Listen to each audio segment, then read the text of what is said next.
Two countries in Southeast Asia are expanding their immigration programs and giving you a chance to go there as an entrepreneur or an investor. And today I'm going to tell you what they are and how you can qualify for these new residence permits in Asia. I'm Andrew Henderson. I'm the founder of Nomad Capitalist and the author of the book Nomad Capitalist. I'm here on location in Portugal this week, meeting with vendors and filming Live Like a King Lisbon forthcoming, but wanted to share some industry news with you. The first is that Malaysia, where we host Nomad Capitalist Live, where I live part-time, is rolling out a new business visa that's going to let you spend up to a 1-year period there. I don't think that is as exciting as the new 10-year golden visa that's being rolled out by a country that has been more difficult to immigrate to, and that is in Vietnam. We're going to talk about Vietnam's new proposed golden visa.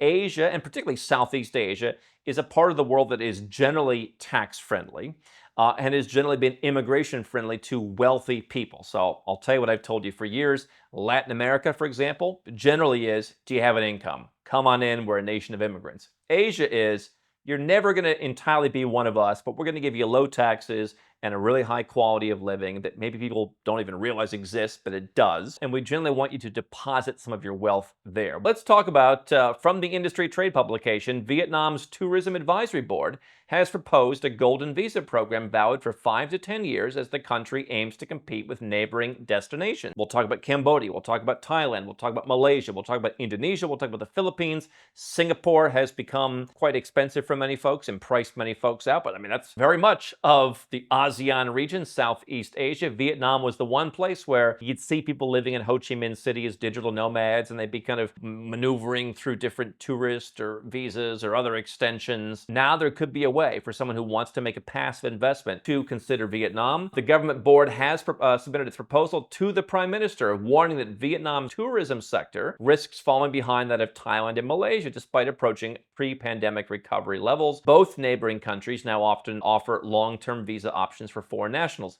This is what I love about Asia. This is why we host Nomad Capitalist Live in my part-time home in Kuala Lumpur. Non-judgmental. Don't care where you're from. I'm no longer a US citizen. Malaysia doesn't care. Oh, where are you from? Great. If you can put the money in the bank, if you can bring us a clean criminal record, by all means, come on in. We're not going to put you through what the US or the UK or Australia does, where, oh, why are you from there? In Asia, it's pretty straightforward, and they're really believing in competition.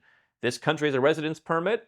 We're going to bring one up. What they're talking about is potentially rolling out 3 visa options. One would be a 10-year golden visa for investors. One would be a 10-year investor visa offering potential permanent residence if you maintain that investment, so a path to permanence. Generally in Asian countries, the downside versus, let's say, Latin America or Europe is you're not going to get citizenship, and so you want to get your second citizenship somewhere else. It seems like the second option is an investor visa, basically a golden visa with a path to PR as long as you keep the money, so more of a long-term minded thing. And then the third would be a 5-year talent visa with simplified renewal procedures. I remember one case where we had some level of tax friendliness in Vietnam. Vietnam is not the most tax-friendly country in Southeast Asia, so I think that the Philippines and then Malaysia and Singapore, those are all kind of in the top category. Thailand is still relatively tax-friendly. If you look at it, it's kind of a non-dom program like what you'd find in Europe, depending on how you earn and spend your money. And then you've got like Indonesia, Vietnam. These aren't as tax-friendly.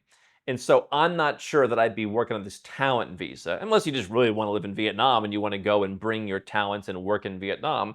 What I think is interesting about Southeast Asia is the ability to have residence permits where you don't have to be there. We'll even give you a path to permanent residence. I mean, you really can't get that generally in Malaysia, let's say with an MM2H residence. I mean, permanent residence is tough to get. Asian countries, I mean, even in Singapore, by the way, permanent residence used to be relatively straightforward. Now they generally, find a reason not to give it to you. Maybe you can be a temporary resident for a while, but if you don't get that permanent resident status, you're always going to be at the mercy of sort of renewing stuff and maybe spending time there. So Vietnam's looking to say, we got to be competitive. Okay? That's what most countries in the world are doing these days. I know that the US and the Western legacy brand countries think they'll never have any competition. Well, they do. Vietnam is a livable place. I chose to live in Kuala Lumpur over other places in the region, but yeah, I think Hanoi is actually the city that I like more. It's a bit more chaotic than Kuala Lumpur. Ho Chi Minh is perhaps a bit more calm, a bit more open to business. It's a place you could live, and it's a place that wouldn't be the worst place to have a residence permit in your back pocket. The board recommends piloting programs in tourism hubs from Ho Chi Minh, Hanoi, and the big one that's really been up and coming since I was first there, Da Nang. I mean, that part of central Vietnam is just going crazy.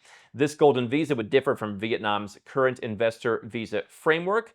The existing DT class visas require capital commitments ranging from 3 billion to 100 billion Vietnamese dong, so that's basically 120 grand up to $4 million for a 5-year renewable visa. But unlike golden visas, which typically allow passive investment, these require active business involvement in Vietnam. And so live there for the lifestyle, live there for the tax flexibility. Get your passport somewhere else, get your second passport somewhere else. Let's say you're a Canadian and you want to join me living in Malaysia. Get the Malaysian residence permit by making a passive bank deposit. Now they want you to buy real estate as well.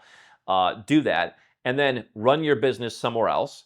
Get your second passport somewhere else, maybe from a European golden visa program like here in Portugal, where you can make also a passive investment, and with minimal time on the ground, you can work towards citizenship. But the point to me of Southeast Asia is residence by passive investment. You don't need to move your business there. Better to have a residence permit, whether you live in Southeast Asia or not, and then have the business based somewhere else. Get your second passport somewhere else. Vietnam didn't allow that. They wanted you to bring your business to Vietnam. That goes against what we talk about. Have the business somewhere, live somewhere else. Vietnam is now aligning with that. So if you want to live in Vietnam, ostensibly, you'll be able to spend, a little bit less than half of the year there and not be a tax resident in Vietnam.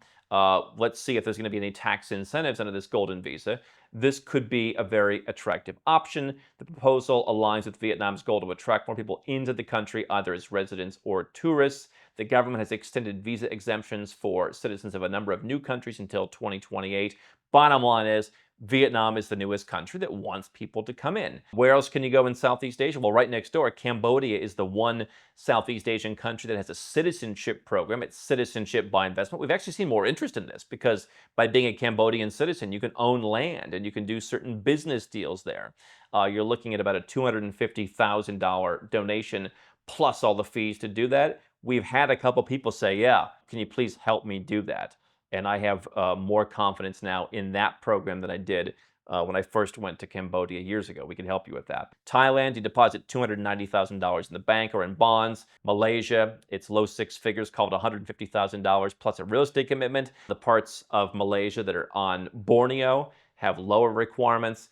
Indonesia has a new My Second Home program, $129,000 in a government bank. Keep that for as long as you want the permit renewed. The Philippines has a $75,000 option. And then Singapore, you can start a business. There's some restrictions there.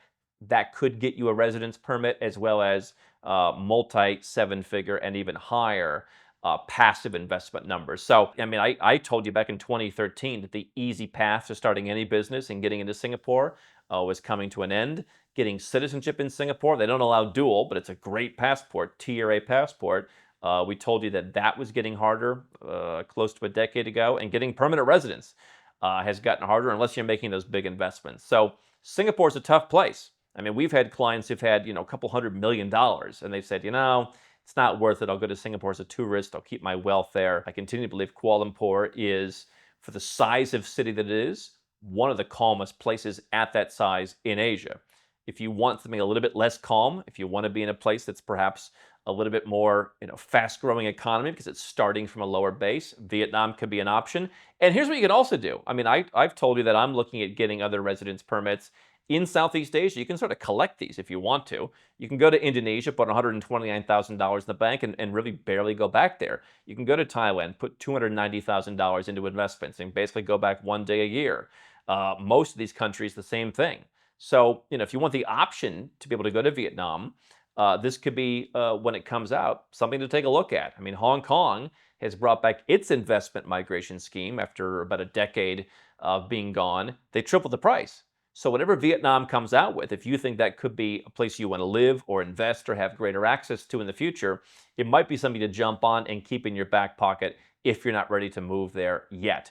So here's the bottom line. You might say, well, what are all these residence permits and passports and golden visas? This is how you protect yourself from no matter what happens in the world. You can go to our website, nomadcapitalist.com/apply. And what we do for people who are high net worth individuals, entrepreneurs, and investors is craft a plan of what do you want your life to look like? What are you concerned about? What would you like to accomplish? Where do you think the world is going? And giving some of our own insights into those things as well. And then we help you make a plan. Where do you bank? People sometimes think, well, if I move to Vietnam with a golden visa, I've got to move all my money to Vietnam and their currency is not that strong. No, you don't do that. You follow my global citizen sandwich. Maybe you get the Vietnam golden visa, you invest in Cambodia, but you keep your money in Singapore. I mean, there's lots of different options here to make sure that you're protected. And so that's the kind of plan we help people make. You don't just want to get a Vietnam golden visa and move your whole life there. You want to figure out how to take the best part that every country has to offer. And if you live in the US or the UK or some country that's going down in the wrong direction and that's fighting so hard to stop competition and your options to go somewhere, you might think, well, what kind of a system is that where you just go and take a little part from each country? That's what these countries know they have to do to become successful because Vietnam wants to become a wealthier country. It is no longer content to sit and say, well, that's great that the West is rich and we're not, and we'll just sit here and be a sitting duck. No, they're saying, listen, please, whatever they're going to come out with, bring your money here. We know if we want talent and we want wealth, we've got to do something interesting for you. And so it could take you years to move to the United States under some of their programs. Australia and New Zealand charge many millions of dollars. All these legacy brand has-been countries think they're the only game in town. These other countries want you to come and take a piece of what they have to offer. So why wouldn't you do that? Go where you're treated best are the 5 magic words. You can do that with our help at nomadcapitalist.com/apply. I built a service that I wish existed because I've accumulated bank accounts and passports and residence permits around the world. I've done that inefficiently at times, had a harder time than I should have on a number of things. There's a few things that I learned didn't work for me, and I eventually got out of those.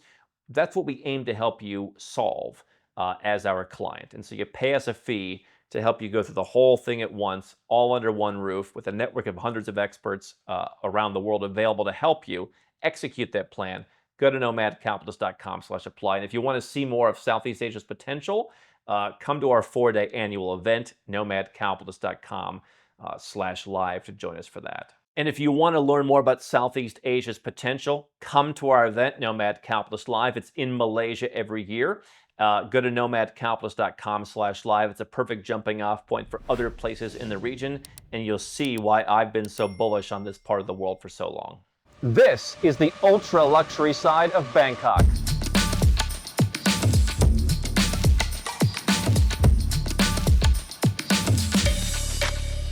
And showing you the hidden gems of Bangkok.